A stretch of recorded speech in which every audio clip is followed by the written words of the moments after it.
Welcome back to She's Got Game. On this week's episode, I'm sitting down with Cane Day, also known as Popz.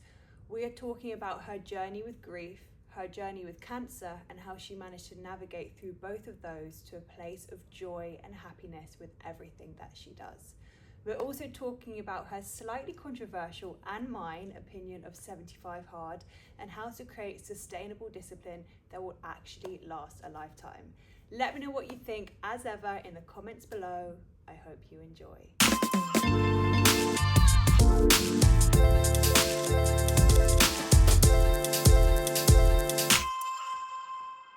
Popz, Hi. Welcome to She's Got Game. Thank you for having me. Thank you so much for joining me. This has been a long time in the making. What is it, about a year now? Has it been a year? Almost. Oh no, 75 hard is January, isn't it? And that's when we first connected, was when I was talking about that. Do you know what? I saw the post and I was like, she's right. She's right. And then I was just like, proverbially, I slid into your DMs and I was like, no, thank you for sharing this message. I think it's been a long time. Yeah. By the way, we love a slide into the DMs. Oh yeah, we do. Just for the right things. Yeah, exactly. Just don't slide in like unsolicited, please. It's just, no, we're not going to do that. Yeah, no, we're not condoning that, guys. Just to quickly rewind on that. Caveat. So you do so many different things. You are a civil servant. Yes. You also coach, you run, you build communities. Yes. If someone asked you what lights you up most these days, what would you say? I think community. I love people and I never used to love people. Apparently I'm really good with people, but I'm a bit of a hermit, and I know you probably won't believe me, I'm an introvert, but I feel like I've been thrust into this space of personality wise, I like connecting with people. I don't like people to feel alone, so I think that the thing that sits with me most is always going to be community, because we're quite isolated just generally. I think COVID showed us that isolation was a real thing, and having human connection is really important. In my civil service job, I work from home 99% of the time. And I'm I feel like I'd missed adult conversation, interactions. So I went to the office for the first time in over a year. Yesterday. Yeah. Yeah, my pass had been deactivated. I felt like I was brand new. They were like, do you work here? And I was like, yes, this is my pass. And they were like, you're not on the system. But I realised, having done the morning commute, I got a few freebies on my way to work, because that's what happens in Central. They just give you everything free. I just remember reflecting on the way back, and I was like, actually it was quite nice to connect with people in person and have that real time adult conversation. I have my daughter, but she's a child. There's things I can't talk to her about at that level of understanding for her, but it's nice to have adult connection in the workplace. And I think in the fitness community, I think I've always just felt like it's home to me. So I think of everything I do, I think at the very core of me is community. When you said that you didn't always used to love community, why do you think that was? I think it was just fear of judgment, and it's fear of the unknown, because you don't know how you're going to be perceived, how you're going to be received by other people, whether they will be drawn to you, whether they dislike you. And I think I was always very conscious of not being liked. So I was very much a people pleaser. I was very much if I do this person's not going to like me anymore. And I don't want them to not like me. But I've realised through age experience that it's okay to not be liked. And it's not always going to be a reflection of you that somebody doesn't like you. So you actually just have to be authentic in what you're doing, and the right energy will follow you. But I just didn't like the idea of I said it to you earlier, nothing filled me with dread more than the idea of not being able to run, and someone witnessing that, being next to me while I'm heavy breathing and unable to run as fast as them. But I think it's all a game of comparison. A lot of people, when they run, or they say they don't want to run, it's because they feel that they are a slow runner. But you're not a slow runner. You are a slower runner in comparison to somebody else. So just put all of those little brackets in there. You're just slower than somebody else.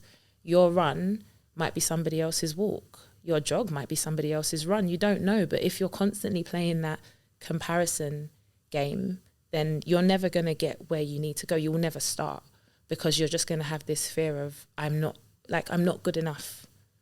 But no one's ever not good enough to start something to make themselves better. Do you see what I'm saying? Yeah. With the running, so we're going to come on to this a bit more later, but you work a lot with people who are kind of in that introductory phase to running. What would you say is the most common thing that they say has been the trigger for them to actually push through that fear and take that step into a running community? I think they just want to be better. They just want to be better. Sometimes it's that they feel like they need to improve their cardiovascular endurance. Sometimes they feel like actually this is the thing that's missing from their fitness journey. So it's not always people that just don't run. And with like the group that I coach, the first thing I always say is who's never run before, like not even for a bus or for a train. And sometimes it is the case that people have never run for anything. But the reason why they feel like they need to is because there's something that sort of pushes them to wanting to be better. And it starts with like tackling the fear of the unknown, starts with tackling like what is essentially your comfort zone. You have to be uncomfortable when you run. But I do try to assure people that actually running never gets easier. You just learn how to navigate it a bit better. You learn yourself a bit more. It's like a whole process. And I would always just say to people, just start. Just start. Whatever like starting looks like for you now, just do it. I think I started running in January 2014. So it's been a long time. And when I tell people I've been running for 11 years, they don't believe it. And I'm still not the fastest person, but I'm faster than what I was. I can run longer than what I could do previously. The first run I went with my friend Raphael. He dragged me out of my house. And I hated every second of it because I didn't want to look like I couldn't do it. And I think my thing is I don't like looking like I can't do something. I don't want to not be able to do something. So I was like, I'm going to do it. And then you kind of drop in and out of doing it. So like you're not consistent. I think this is the most consistent I've been. And I think it was lockdown that made me more consistent. I hated it. After London Marathon, I hated it. Did you? I got the running ick. I couldn't do it anymore. Just leave me alone. Everybody leave me. I don't want to run. Don't invite me for a run. Everything hurt. I just couldn't do it. I think it's only in the past month. I've started enjoying it because I've taken the pressure off like having to do it. Like if I feel like I have to do it, I don't want to do it. I want to choose to do it. I feel like that's something so many people have with loads of things you just said there. I totally had that thing of I don't want to run with anyone else because I don't want them seeing that I'm not as good at this as I feel like I should be. Yeah. So I did running when I was younger, had a break from it. And then when I went back to it, even to a couple of years ago, my friend Sarah Ryder, she was like, right, let's go for a run. And she was training for a half Ironman. So she's could go all day. Yeah. And I had this fear of like, I'm not even going to be able to do 5K with her. It's going to be embarrassing. It is that fear. Yeah. But then also the other thing that I think a lot of people resonate with you is on getting the ick post-race. Yeah. And not being able to find the love for something that once gave them so much joy. Yeah. Do you think that the number of people who sign up for marathons, do you think that's always a good idea for people, or do you think that can put too much pressure and cause people to lose a love for running? I think it's for a season. Like if you are genuinely committed to the training, it's going to be hard whatever way you look at it. I could not picture a time where I would willingly run 42 kilometers. Never, absolutely impossible. If there was a yearbook at secondary school of who's least likely to run a marathon, it was going to be me. And I think it's very normal to fall out of love with something because when you start something, you start it because you're passionate. So when I started running, I hated it to start with, and I fell in love with it. I fell in love with the endorphins. I fell in love with like how I would feel after. I fell in love with the physical results of doing it consistently. But then when I actually got into the training for London Marathon, it became a chore. And I started to despise it. I did not look forward to like the long runs. And I think because March was like highest mileage, it would be one long run and it'd be like 30 kilometers. Then the week after it's 32. And it's like, but I just did a long run. Why do I have to do it again? And because it became a chore, it started to lose the appeal that it once had. And then I realized during that the marathon was actually just a celebration of all the training. I ran 35 kilometers of that race using the training that I had and everything I'd learned over the previous 16 weeks. The last 7K, I didn't have it in me, but the crowd carried me. I had 6 hours worth of music on my phone. I thought my battery was going to die, so I had my battery pack. I had everything ready. I listened to less than 10 minutes of it. The entire playlist, 10 minutes of 6 hours, because the energy that I felt just really carried me through. And I think something I'd always say to people when they're running like a longer race, have your name on your top. So many strangers called my name and it was just like, come on, Popz, you can do it. And it felt amazing. And afterwards, I kind of knew I would hate running for a bit because I just needed time to want to do it again, to choose to do it again, not have to do it. But because I lift weights as well, I was torn between like having to sacrifice the thing that I love to do the thing that I have to do. And I really hated that. And I think that's normal, especially if you are like kind of in that like hybrid phase. I didn't want to sacrifice lifting weights, so I didn't. So I feel like I was also very burnt out because of the training, because I was just like, no, I have to do my training. I have to lift these weights. I was annoyed that I couldn't lift as heavy as I wanted to because I needed to be okay to run. So it was like, why am I doing all this sacrifice for this stupid run? That's how it felt. And then when it was after, I was very much like, actually, I can choose to not run, so I chose to not run. And I was like, I don't even like you anymore. I've done it now. I've done the marathon. No one can take that away from me now. But you have to give yourself grace and you have to give yourself time to get used to like life after the race. After race day, you do feel a little bit lost. But I found that I was excited to go back to lifting normal weights again, which is probably why I didn't struggle as much. And it was sort of, I'll get back to running when I feel like it, not road running. So I did a lot of treadmill runs in between just to keep moving because I was just like, do you know what?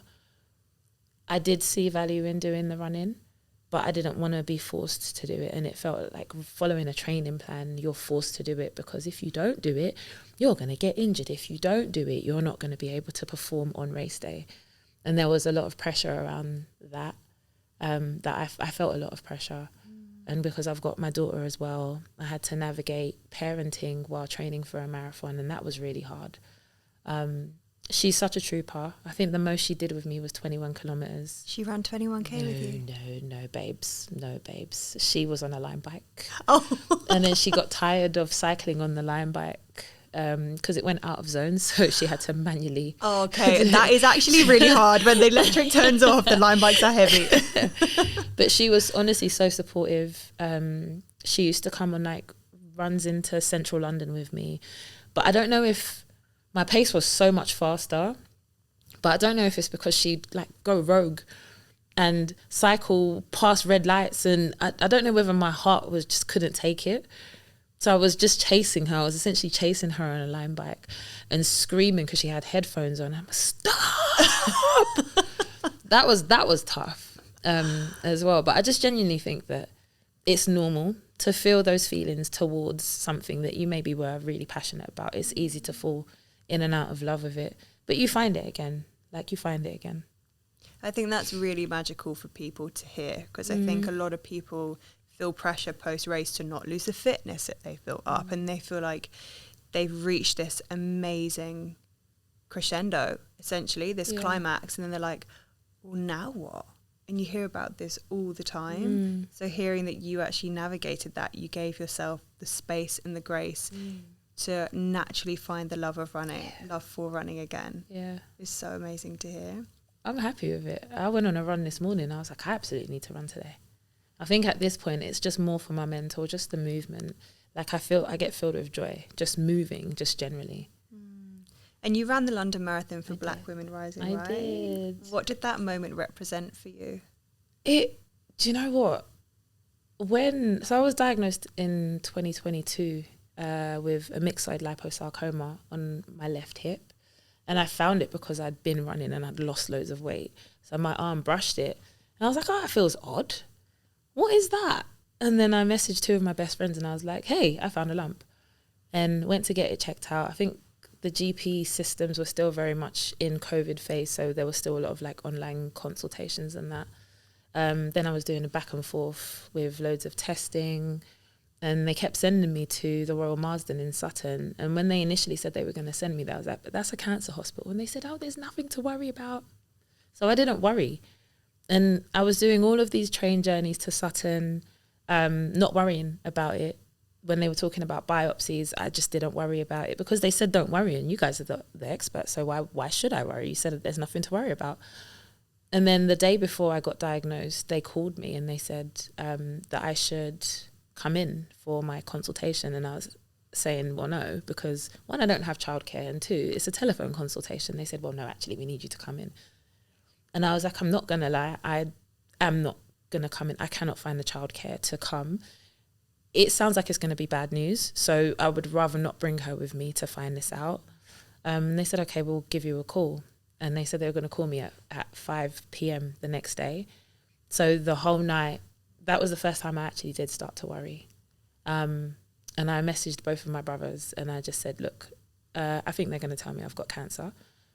I don't know how I'm going to feel when they tell me, because I know they're going to tell me. But I will let you know tomorrow. So I didn't eat for the whole day. I was just waiting for them to call.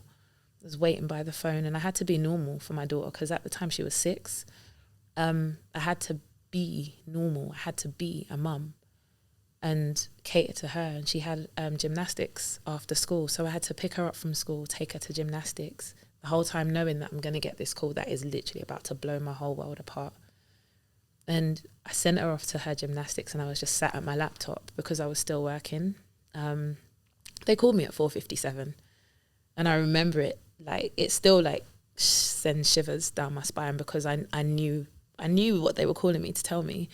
But I don't remember any of the words they used. It was just, oh, we've done some tests and we've done this and we've done that.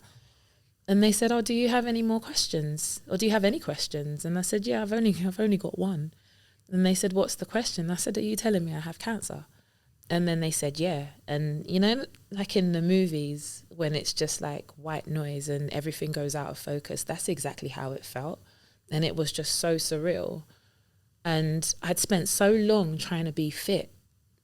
So to be diagnosed with cancer, it was hardened fatty cells that had become cancerous. So I was kind of like, even losing weight, you could get cancer. And I didn't have any other symptoms. I had nothing. There was no sickness, no anything. And I felt very isolated in that. So I told my brothers, the first thing they did was just come to my house and sit with me, and they ordered Chinese and I couldn't eat it. But they knew I liked Chinese, so they ordered it just in case I wanted to eat. And they sat with me. My daughter didn't know at the time. I didn't tell her for about 3 weeks because I needed some time to process it. But during that time, feeling really isolated, as much as I love my family, love my friends, it was still really isolating because I just felt like nobody understood me. Both of my parents had passed away at this point, so it was 18 months after they had passed away. So I couldn't even sort of rely on parental guidance or even like prayers because my mum was just very, very Christian, very, very like, we'll pray this out. So it felt very isolating. And there was just a random day, because ironically, a couple of years before, I'd sent Leanne Perro, who is the founder of Black Women Rising, so it sits under the Leanne Perro Foundation. I'd sent her a message just saying, I love everything you do. I don't have cancer myself, but if you ever need any allies and you need any work done advocating, let me know how I can support you. So to be in a position where I've now been diagnosed with cancer, it just felt very, what's the word, serendipitous, is it? I like using big words sometimes.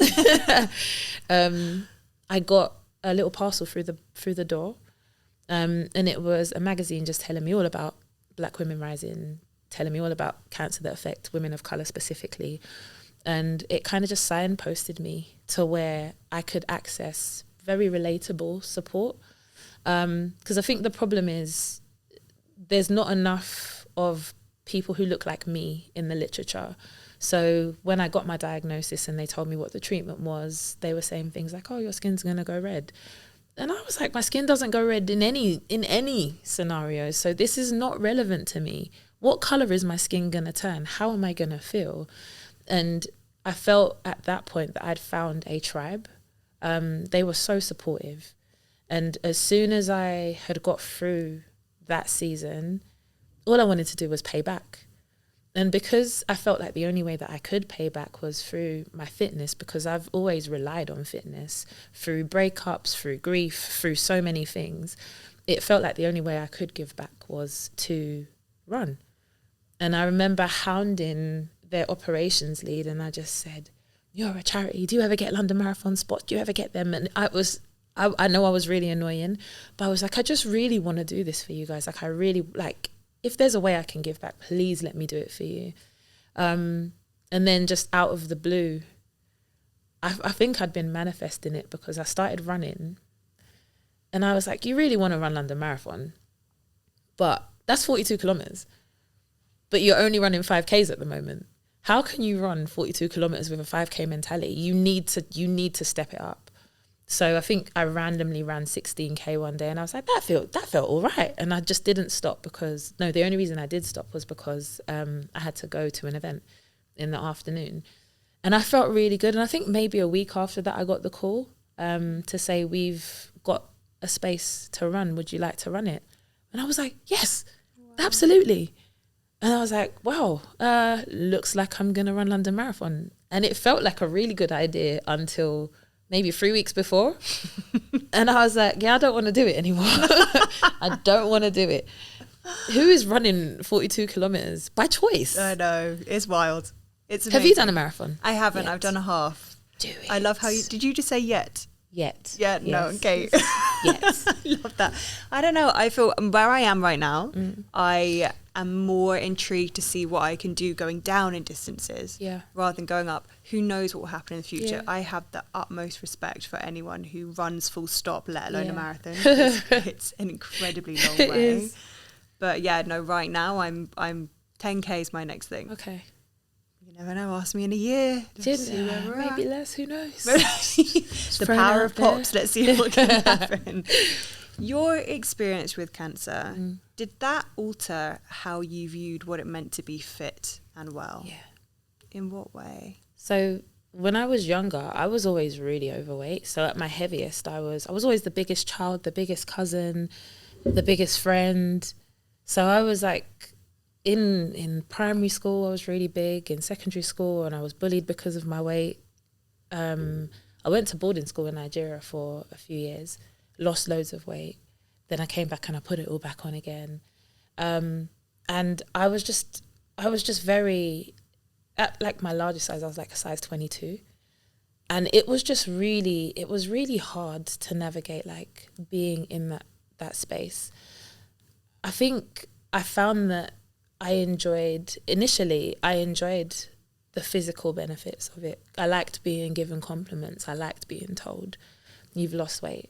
But over time, I realized that it's just very fleeting. You have to maintain it. You have to be consistent. But I found that I was just yo-yoing. And I found that at my biggest, I just wanted to be super skinny. I was like, I wanted to be runway ready. And I started, after like my dad passed away, I'd just started keto at that time. I lost 10 kilograms in 3 weeks. And it was just like, oh my God, this is possible. Lost all the curves, lost all the everything, lost all the strength as well. So lifting became a myth. So I just focused on cardio. So I was doing excessive cardio. And I was eating relatively, like very strict. And I wanted to be skinny. And then I was skinny. And I realized I wasn't happy. And I realized that I'd attached happiness to the number that I would see on the scale. And then I got sick. And I just wanted to be healthy again. And I wanted to be strong. And I realized by chasing the strength, the number didn't mean anything. And I will always maintain, like, F the scales. It doesn't mean anything. Think about how you actually feel, because there was a point in my life that I felt like skinny was being, like, it was the answer for me because I'd always been big. And because I'd always been judged because of the size I was, but I found that I was also judged when I was much smaller. It wasn't always like really horrible or negative things. I remember both my brothers said, "You've lost too much weight now. You've got a lollipop head. You need to stop that. You need to eat some cake." And they said all of that out of love. But I think the people who are closest to you will always, like, it's important to have good counsel around you. They will always be honest with you. My brothers are brutally honest with me. If they think I'm doing something I shouldn't be doing, they're going to tell me. And they hold me accountable. But I think the beautiful thing about communities that you exist in is that they can also hold you accountable. For if you're doing things really well, you get your flowers for that. But if you could be doing something better, you can also be held accountable for that. But I just found that chasing the number on the scale just made me unhappier. When the scale goes in the direction that you like, which is usually down as a woman, you feel good. But the minute that number doesn't change or it goes up when you feel like you're doing the right things, you're going to be demotivated, which is also why you can't rely on motivation. If you're in a fitness phase, you can't rely on motivation. You're going to need to exercise discipline at some point. But having fitness as an anchor to go back to has always been something very personal to me. And I kind of encourage people to find what works for them. Because I feel like over the years, I've tried everything. I've tried all of the like fad diets. I've tried every style of training. I'm very certain that I hate cycling. I'm very certain that I hate swimming. What I like is dancing as my form of fitness, and I like lifting heavy weights, like stupidly heavy weights is my goal all the time. And I think coming out of the phase of having cancer, where I couldn't do anything near what I was doing before, I vowed to be the fittest and strongest version of myself. And I can actually say that that's what I am right now. And even though I'm probably back to like 10 to 15 kilograms heavier than what I was, I'm so much stronger and I'm so much better for it now. First of all, your story is amazing and Thank it's you. really inspiring. And to have you sat here today as your strongest and best version of yourself is everything. Did your recovery change your relationship with A, I guess, ambition, and B, self-worth? Yes, it did. I think you learn to live in the moment. And it's so weird because at that point, I felt like I'd already lost everything. There's not a time when my dad died, so he died in 2019. After he died, because it was my first experience with like death being that close, I was broken. Like I was devastated. He had some mental health battles, so that was difficult to navigate already. So to kind of lose him and then have to like learn how to exist without like my dad. I was a proper daddy's girl. That was really sort of difficult, but that didn't teach me anything about life being short, I don't think, because it wasn't my life. And then my mum died 9 months later. And I think even then, I don't think I really grasped the concept of life being too short because they were older, so they were both 59 when they passed away. But because it wasn't my life, my life was affected, but not like me, as in my life, and my life was not at risk. So I don't know that I felt it at that point. Then when I got the diagnosis, I think the only thing I kept on thinking was, am I going to die? I couldn't think of anything else. I couldn't think beyond the treatment. All I kept on thinking was, I'm going to die at some point. And I prayed so hard that I just wouldn't. More so for my daughter, but a little bit for me as well. I just didn't want to die. I wanted to live. And again, one of the vows I made outside of being the strongest, fittest version was actually living and existing in the moment for what it is and trying not to dwell on the things that you can't control, because I love control. I love being in control of everything. Yeah, you and me both. Oh, it is dangerous. Yeah. Being on keto was good for control for me because I had all the say. I controlled what went in and I controlled the outcome of it. And I had no control over the cancer, none. There was no amount of prayer that could have prevented me from getting it. I was not seasoning my chicken. I was eating broccoli. I was drinking water for days. I was running 5K literally every single day. And it was a coping mechanism mentally for me, but I had no control. Once I was diagnosed, I had no control. I was at the mercy of the doctors. And the irony of that whole experience is that I don't even think that was the moment that it clicked for me, that life was as short as it was. I did find a sense of purpose, because that's when I was like, now that I'm still here, let me tell my story. Let me inspire someone else, because it is seemingly abnormal to be that fit and then be diagnosed with a cancer from fat cells, which was just bonkers to me. But the thing that actually made me really want to like actually live my life was a moment where, this was recent. This was in August, actually. So even then, I don't think it had really sunk in. My neighbour she's 100 years old. Wow. And she's like, I've lived there for 10 years. She's brilliant, but she's got dementia. And she was having like a bit of an episode, and she said she was frightened. She called me from the balcony, and I was moving my car. So I went up to ask her if she was okay.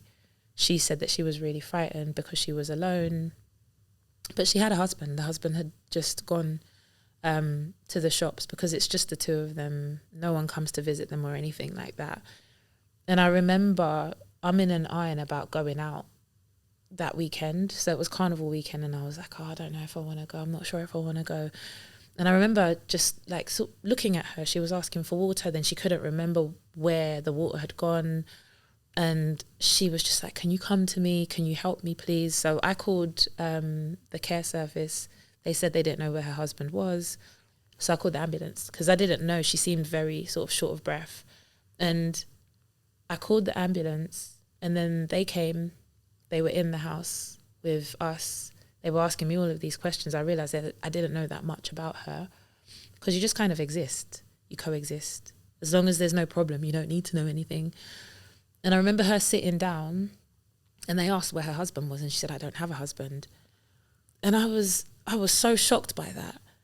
And all I thought in that moment was, there's going to come a time in life that I'm going to want to do stuff, and I physically or mentally won't be able to do it anymore.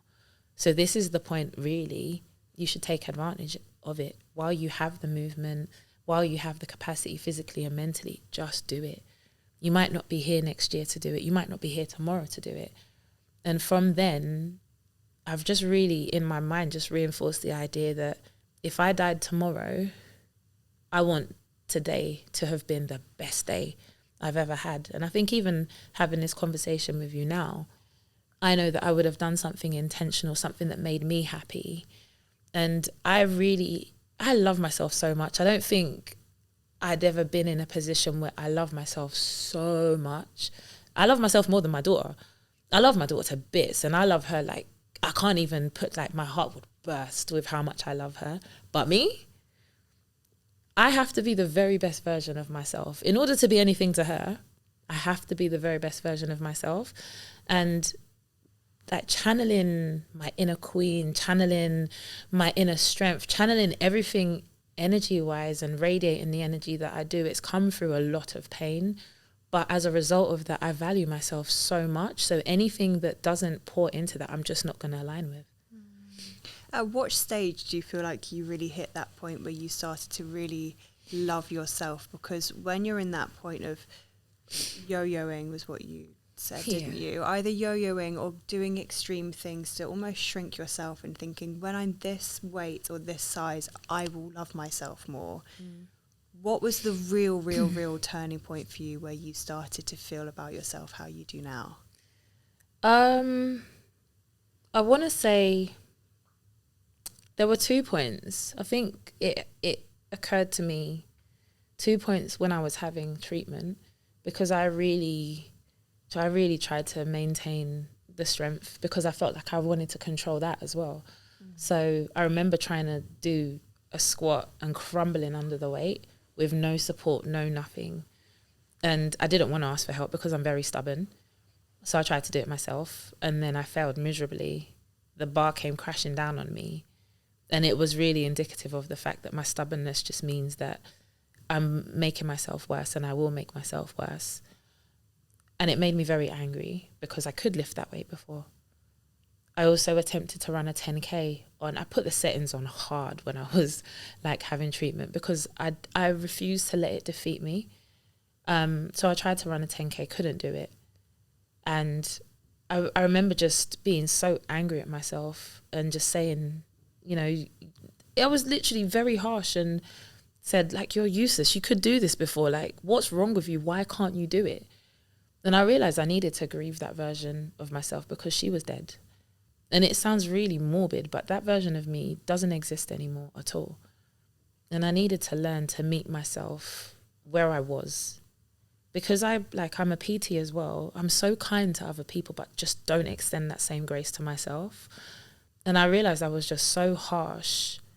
And when I was on the other side of my treatment, so I had to have radiotherapy for 5 weeks. It was very, very draining. And then I was supposed to have surgery like maybe a week after I finished.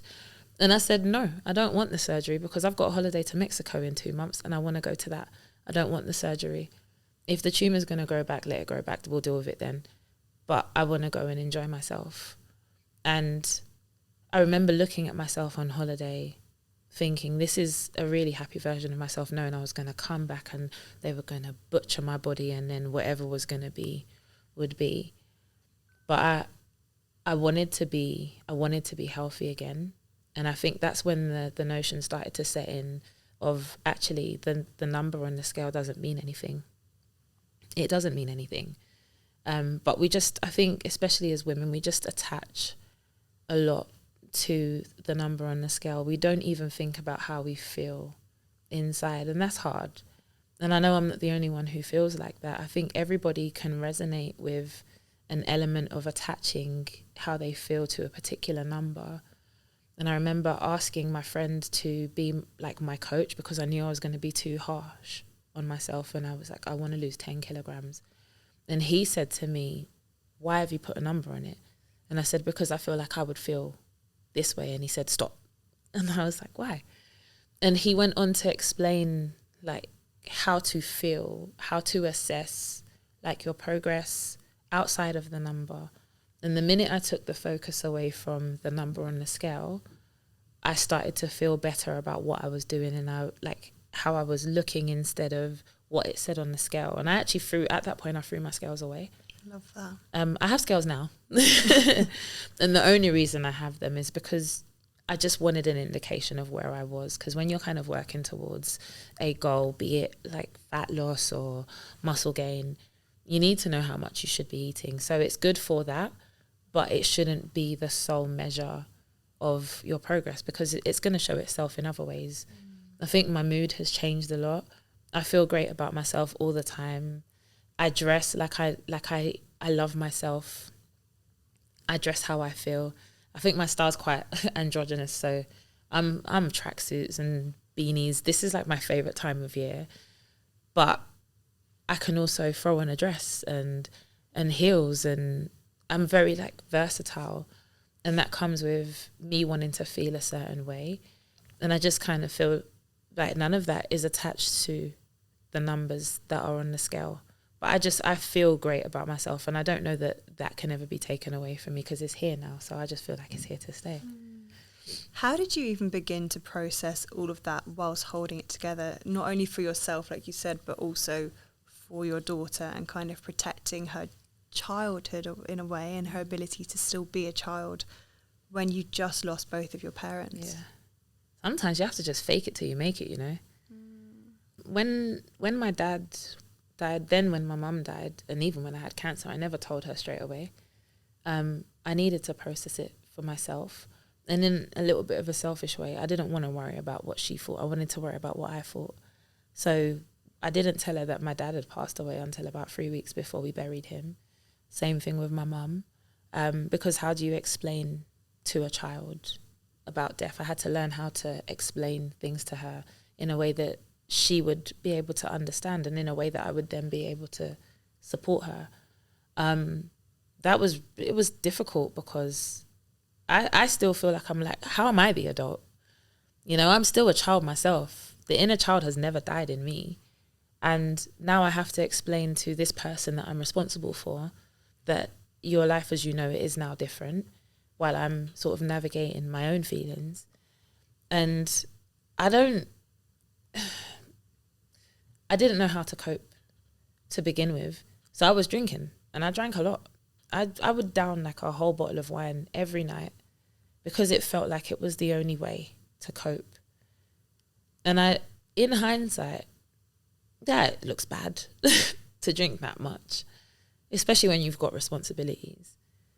But it's what I needed at that time. And I try to get people to like normalize how they feel in the moment and doing what feels right to them on that day to get through that moment. Because the thing with grief is that it comes in waves. Like you mourn for a season, and the mourning is the outward pouring of your love that is no longer there. The grief is the thing that sits internally and it's there with you for the rest of your life. But because I had no experience with grief, I just kind of was like, there's a red wine I like. I'm going to drink that every single day. And it felt fine at the time. But then I had to learn how to sort of communicate how I was feeling, because I started to have panic attacks a lot. And I didn't know how to explain to my child that I was having a panic attack because I really missed my dad that she didn't know had died. So that was really hard. And I just had to learn to trust that my parenting would be enough for her, and how I parented her, she would feel protected enough for me to talk to her about it and she would be okay. She was devastated, understandably, with all of it. And I realized that I couldn't bear to bring more bad news to her. So when I told her that I had cancer, we were on our way to eat at my brother's wife's birthday. And I knew there was going to be cake at the end, and cake makes her happy too. So I thought it would be a nice way to kind of distract her from what I'd essentially told her. And I remember telling her I had cancer and I was trying so hard to protect her. And then she said, "Mummy, are you going to die?" And at that point, I didn't even know. I didn't know at that point. And I remember just saying to her with everything that I could muster in me, I said, "No, I'm not going to die." I said it so confidently, but I realized she still had to be a child. The thing with her is, the thing that I realized that I needed to do was to keep things as normal as possible for her. Parenting with cancer, having cancer generally is something else. Parenting is something in itself, but parenting with cancer is really hard to do because there's just so much you have to try and navigate, and you have to try and keep things normal. But again, the power of like my tribe, my community, my friends, my family, they came together like the Avengers. Like they assembled so quick. There was a group chat, there was the schedule of the treatment, there was all of her activities. So she was still doing gymnastics. So I always had someone to take me to an appointment, and I always had someone to take her, pick her up from school and take her to whatever activity, or just keep her so I could sleep. And it was a really beautiful thing. And I think getting that support, as somebody who is very, very stubborn, somebody who hates to ask for help, who doesn't ask for help, who's going to die on the hill of never asking for help, being forced into a position where you actually have to understand that it actually takes a village to raise a child. And it doesn't just mean for the sleepless nights, it actually means for the seasons when you've lost both your parents and now you have cancer to deal with. She is the most beautiful child, and she's got the strongest heart, the strongest like spirit. And I'm grateful firstly to God, because I'm very strong in my faith, and I'm really grateful that he blessed me with a child like her, because she was the easiest child to have while navigating all of that. She was also navigating me and her dad breaking up as well. So there's so much change for someone so little. And as a result of it, like now she is the most empathetic, energetic child. She's very similar to me, and I realized I've given birth to myself. So seeing me in her just makes me want to make her proud even even more. But she's just brilliant. She's been brilliant at navigating all of this with me. She's been like my biggest cheerleader, so I'm hers.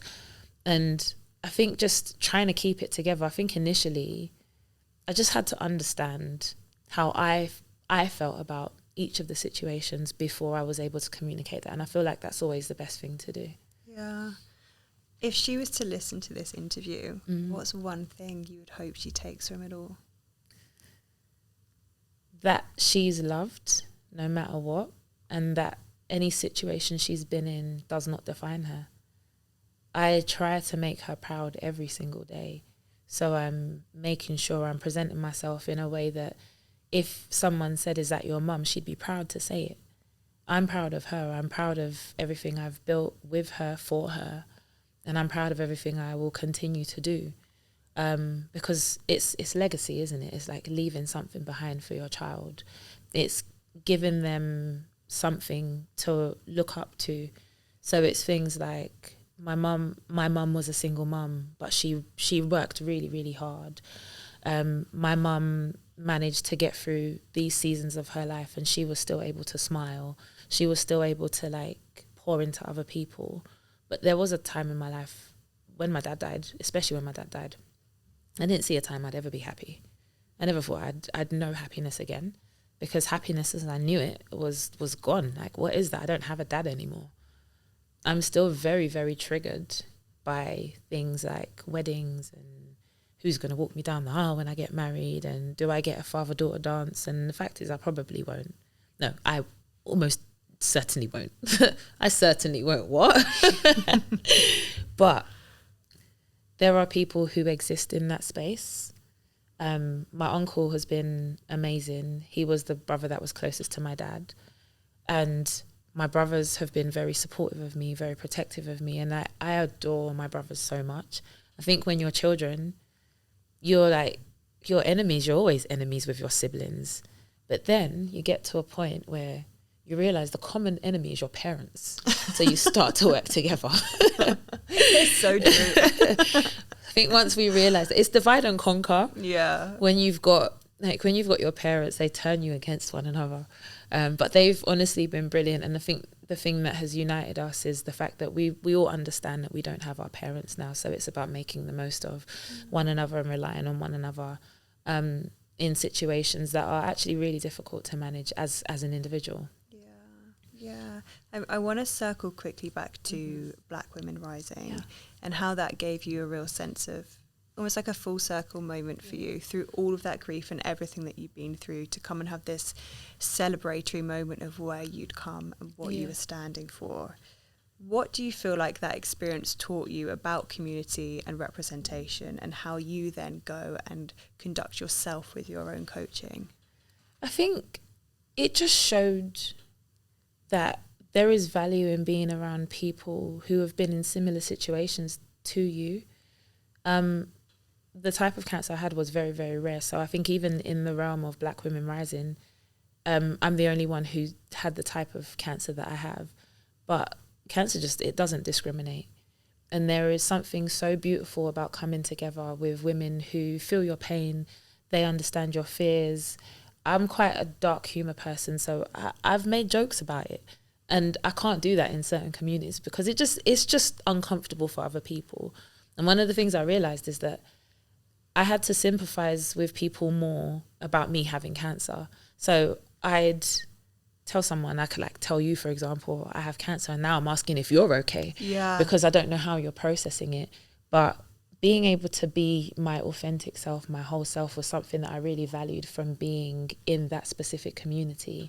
And I think it's really allowed me to normalize every emotion I felt and how I feel like beyond the cancer, because after the cancer, your life doesn't stop. Nothing stops. But there's certain things you live with sort of after. You live with the side effects. You live with the fear of recurrence. And even if I cough funny, I'm like, oh crap, the cancer's back. Every time I have a scan, I'm filled with dread. And I know that there is a community that is there that understands that, and they will understand that for the rest of my life. Once you are given the all clear from a cancer diagnosis, it still sits with you. And being in a space with women at different stages of their journey, whatever stage they're in, if they've just been diagnosed, if they're going through treatment, I know that I can stand in there as somebody who has been afforded the luxury of being on the other side of it and guiding people who had the questions that I had, being the face that I didn't see, being the voice that I didn't have, and advocating for those women, because not everybody has the experience that I've had, but not everybody's gonna advocate for themselves. And I don't mind being like the yappy one in front if it means that somebody is given the right treatment and the right outcome because somebody is speaking for them, then my job's done. I think within the Black community a lot, there's just so many cultural factors attached to why we are not diagnosed quicker. There are so many disparities, especially in Black women with breast cancer. We're presenting later, at later stages. And even though I didn't have breast cancer, I will still speak for people who have had breast cancer because it's still cancer. And if there's anything that I can say that will help someone to be seen quicker, that will make them even check themselves a bit quicker than they might have done otherwise. I know that sometimes with the NHS, things are just very lengthy, drawn out, and it just feels like you're always busy working, you're always busy attending to family. And the older you get, the more responsibility you have. So you don't prioritize your health until you have to prioritize it. And if things like me showing myself in spaces that I otherwise might not be in, if that encourages someone to go and get checked or encourages them to go to an event or even just to donate, just to support, be an ally, then again, my job is done. And I think I just really slipped into this phase of, now that I'm here, what do I have to give? What talent do I have that I can share? Where can I sort of insert myself and be helpful to somebody else? So whether that's through content, whether that's through being in spaces, even if I'm not personally affected by it, then I'm going to do that. I guess the last thing I'd kind of say is that it's hard sometimes to exist in this space as somebody who is on the other side of it, knowing that there are people who don't get to live to tell their story.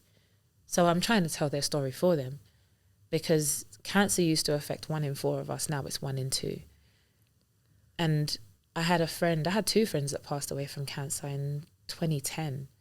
And I never thought that it would be me. I never thought I'd be in a position where I'd have to deal with cancer. And when I've sat at the Royal Marsden for my appointments and everything, I've sat there knowing that at least half of the people in that room have cancer, and that is so bonkers. But if we can speak and we can talk more and we can, I want to say infiltrate, but it sounds quite sinister. If we can insert ourselves in more spaces to kind of amplify the voices of the unheard as well as those who are already talking, then maybe we can find cures quicker. Maybe people will be diagnosed much earlier, get treatment much earlier, and therefore be able to sit in spaces and say, I caught it early and this is why you should do the same. And you said that movement's been a real anchor for you throughout this process. Yes, there have been times where we've all done it. We've almost used it to punish ourselves rather than to get us to feel strong and our best versions. But from all the spaces that you're now in and more of the fitness and the running community, what have you learned about what people actually need from being in those environments that go beyond the physical? I think I've learned that people need each other. Sometimes I don't even go to track or go to running events or go to lifting events to actually move the weights or to run. Sometimes I just want to be around people. We're not designed to be by ourselves at all. We're not designed to just live in isolation. And again, COVID showed us that. But I think people need to find the thing that is for them. With everything in life, you have to find your tribe. Because we can't do any of this by ourselves. I can't parent my daughter by myself. I can't get to the goals that I want to by myself. Because sometimes you need someone else to kind of check you and just say, actually, have you thought about this? the pooling of perspectives is always great. Seeing how other people do things, especially if you're like prideful. I'm a very prideful Nigerian. Because I'm very prideful, I don't like to ask for help. I'm not sure if I said that before. But I've just found that being around like-minded people has always been super encouraging in anything that I do. And I think people should sort of aim towards existing in some kind of community, because it does help.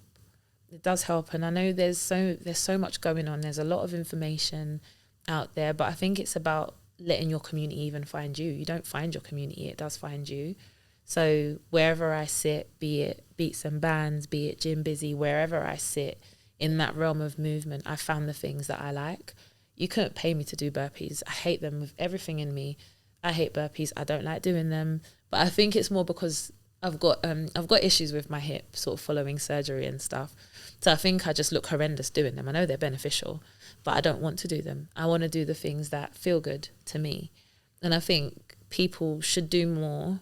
They should just try different fitness things to see how they feel. And then that community does find them, because they'll find that actually I feel safe here. This feels like home. This is somewhere I want to stay. And then that's how the consistency builds, because you find what actually works rather than trying lots of little things and just saying you hate it all.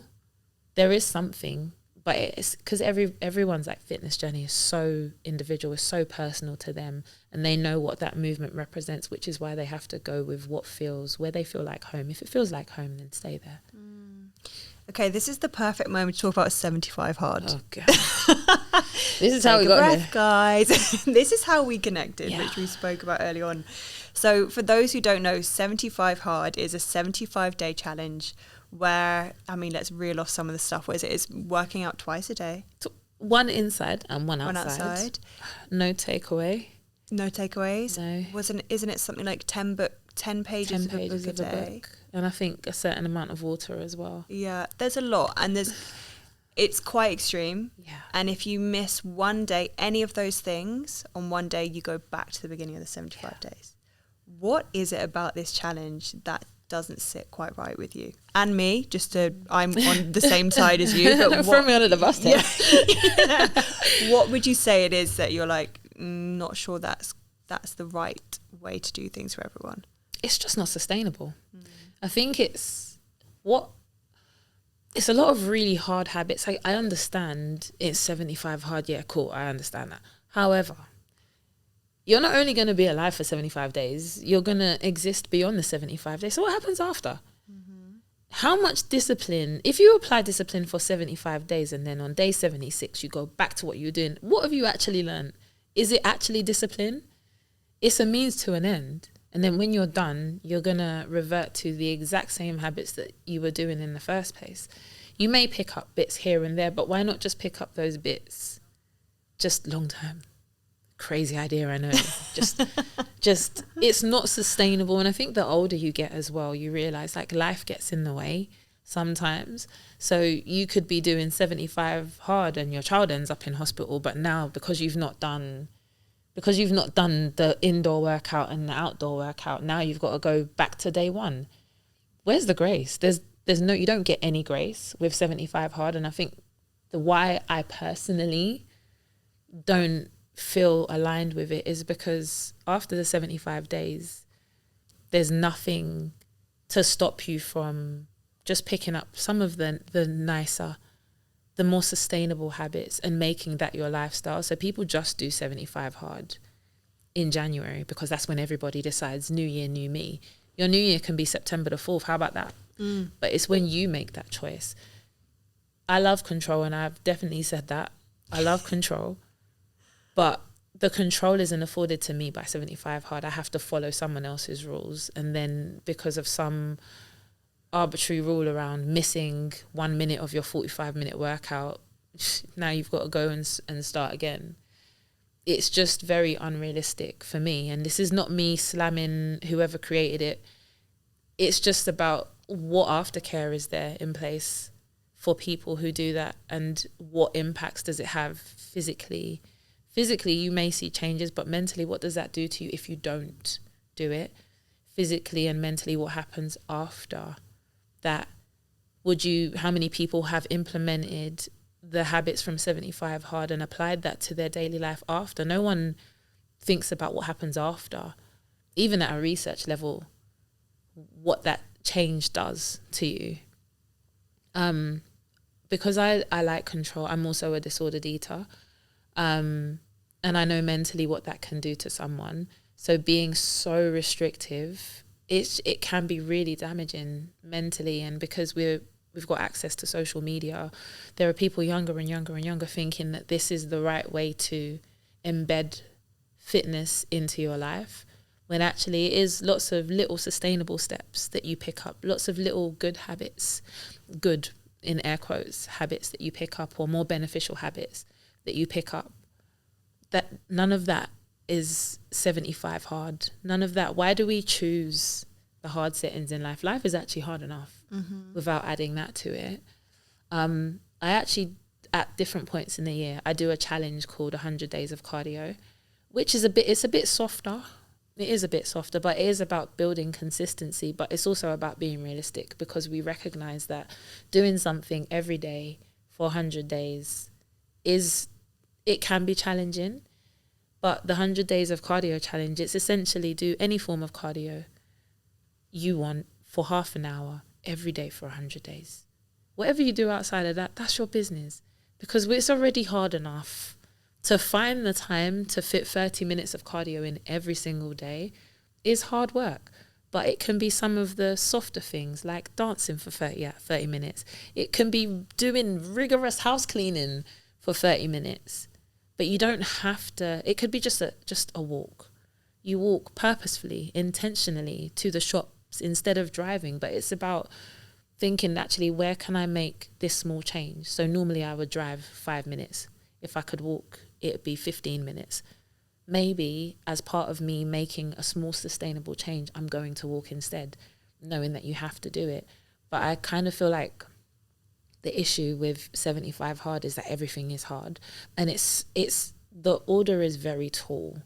So to do all of those things consistently every single day, while it can breed consistency, because it's forced, again, it's not discipline. It's because you're being told that you have to do it. So you'll fall out of love with it. It's the same thing with the running from before. You're being told you have to do it.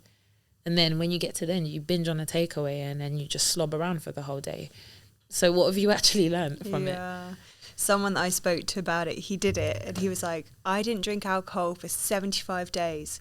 And then I drank it every day for the next 290. Oh my God. It's like, there lies the issue. Yeah.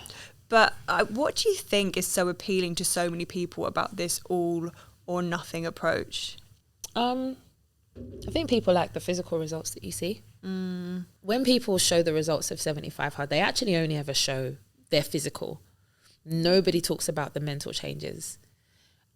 So people are addicted to seeing results. When you see, oh, look, they've gone from this size to that size, they've lost this much weight, they've gained this much muscle doing this, what they see is the physical, and they chase that. If I do these really unsustainable things for 75 days, I'm going to look like this.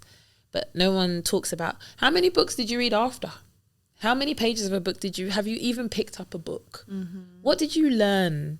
Did you actually take in anything from those books that you read? But because no one talks about sort of the changes mentally that you experience, all you see from 75 hard is like the physical output from it. And if you work out twice a day, even if you've done it for 30 days and ate freshly cooked food within your calorie allowance for 30 days, you would still see results. But it is very much, if I dedicate this time, then that's it. I don't need to do anything else. But then again, not sustainable, because how are you going to live afterwards? Do you want to eat the McDonald's? Eat the McDonald's, babes. It's there to be eaten. Eat the cake, eat the biscuit. That level of restriction in the long run will only be damaging, because you will start to demonize all the food groups that you avoided during that time. You start to demonize the social, like, drinking and all of that stuff. And then you actually lose the ability and the autonomy to make a decision for yourself. So you're presented with two choices.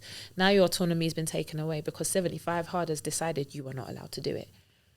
if you're not a bodybuilder preparing to go on stage, you have no business doing 75 hard. And that is just my opinion. I'm okay with having that opinion, and I recognize that it's my opinion, so somebody may disagree, but that is how strongly I feel about it. Because I just kind of feel that with 75 hard, that's not even, what is that? That's like my maths is terrible. Just a over sixth 2 of months. the year. 2.5 months. But out of 12. Yeah. So how many times in a year are you going to do this? If this is your life, how much are you going to do this in a year? You need to just, even if you do 75 soft, I encourage someone to do 75 soft because maybe it's a little less extreme. It can breed the habits. And I think the fear of going back to day one, it just gets stronger the longer you do it. But things like reading 10 pages of a book, what book are you reading? It's like a self-help book. But if you read a self-help book, just normally, as many pages as you want to, you'll get what you need from it. And you wouldn't necessarily need to do 75 hard. But again, this is just my opinion. It's just something that just doesn't sit right with me on putting the settings on hard. So if I was on day 69 and then my mum died and now I can't do anything, I don't want to do anything, then now I'm haunted by the fear of failure, and then I start trying to cope in unhealthy ways because I'm scared that I'm going to go back to day one.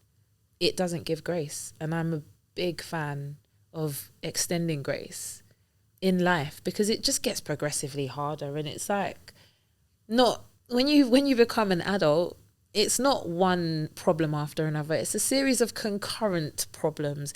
It's like being on a bus and then the bus crashes and then a dead bird lands on the top of the bus and then you fall out the window because the bus has tipped over and then you get run over by a car. Because that's not going to happen for real. I mean, it's not going to happen. But it can feel like that, and it just feels like, why add that? Why add, I have to eat a takeaway. I have to eat home cooked food. I can't eat a takeaway. So after your bus has crashed and all you want is a Krispy Kreme, now you can't have it because 75 hard says you can't. Where's the grace? I'm totally with you on all of this. And I think a really important part of it that you touched on there is the mental side and how just one, if you're doing it for fear, you're doing it for the wrong reason. Yeah. 99% of the time. And if you, like you said, if there's no grace to be given, and also why not just carry on? Why you don't need to go back to day one. If you miss a day, carry on to day 55, day 56. And it's about what are the habits that you set yourself that you're trying to achieve. Are you someone who wants to work out twice a day for the rest of your life, who wants to read 10 pages of a book a day? What actually means something to you? Why not create those habits? And you will do them because you want to do them rather than being forced. How do you stay connected to joy with everything that you do after everything you've been through? And I think as well with 75 hard, what people lose is the joy for what they're doing. How have you managed to stay connected to it? I choose it. I find it. Anything that feels like it's going to make me laugh, anything that feels going to make me smile, anything that I will feel good after, I will chase it. I said very recently that you have to make time for happiness because sorrow makes time for itself.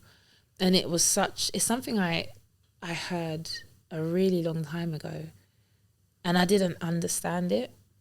And then being on the other side of like the grief, the health issues, I actually realized that in those moments, I would have given anything to be happy, to feel happy.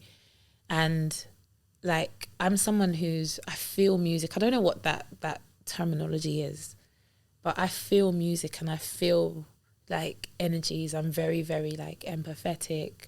I just love the feeling of being happy. I seek joy and I feel like I radiate joy from the inside. And I know it's something that I didn't know existed in me. And it's like being a light. And when I speak to a lot of people, they're kind of like, you're such a light, you're so inspiring. But you have to protect that light with the things that are good for you. Because the thing with light is that anyone can go towards light, anything can go towards light. light attracts great things, but it also attracts moths.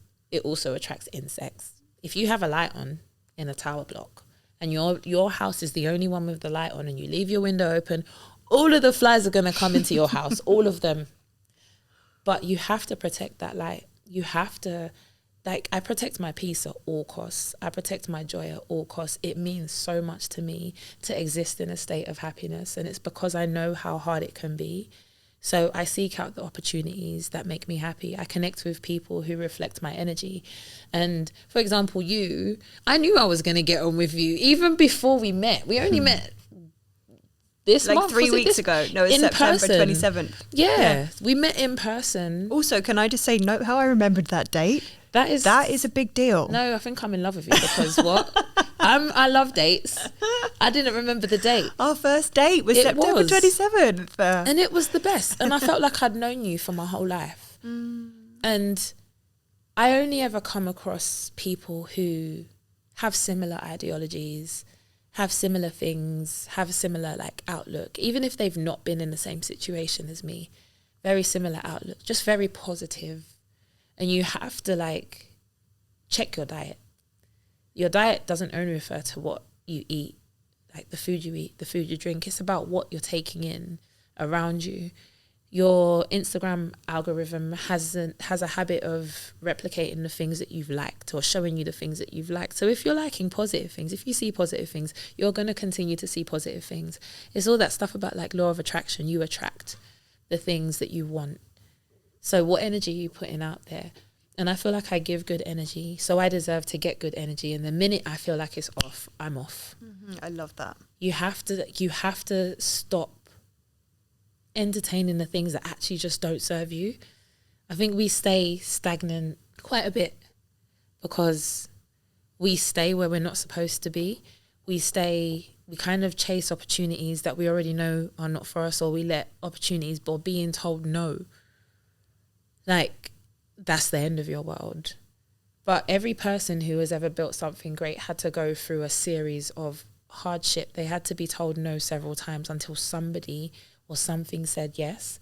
And then you just have to channel, like, your inner queen, your inner king, your inner baddie, your inner everything that is in you. Give it everything. Again, for me personally, if I died tomorrow, I'm not going to because I've got a lot more left to give.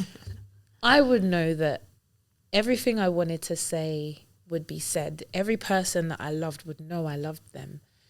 Everything that I felt like I wanted to do up until that point, I would have done.